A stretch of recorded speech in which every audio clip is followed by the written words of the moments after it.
তারপরেও সালাম দেখা যায় তোরা আমাদের ছোটকালের বন্ধু বান্ধব একসাথে লেখাপড়া করছি।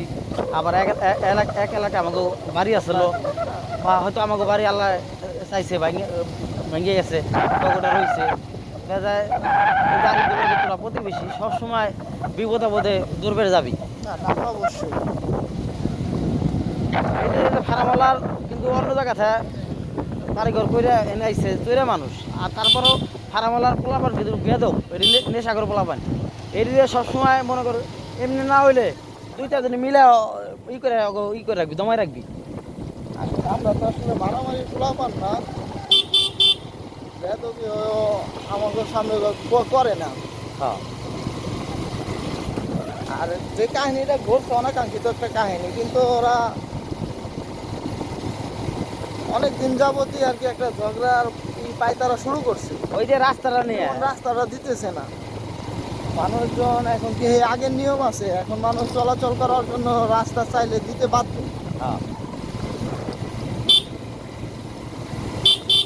আরিফকে তো আমি ওর এইভাবে বলে রাখছিলাম যে স্যার হওয়ার আগেই মানে আমাদের পক্ষে যে ইগুলো আছে তাদের অবশ্যই এটা জানাই রাখি।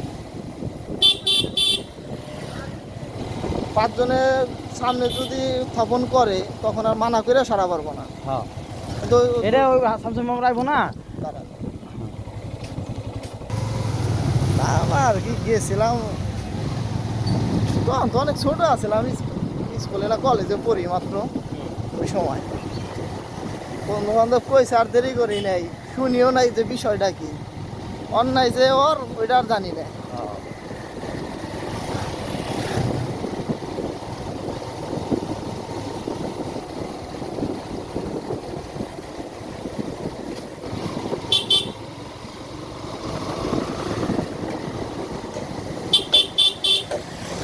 এই যে যারা এই তিনজনের গাড়ি চালায় না, হ্যাঁ। দেখো সামনে খুব সাবধানে যাবি, হরন মরন দিয়ে তারপর চালাবি। তোর দোষ না, বুঝছ, পুরা লাগাই দিব। লাগাই দিব।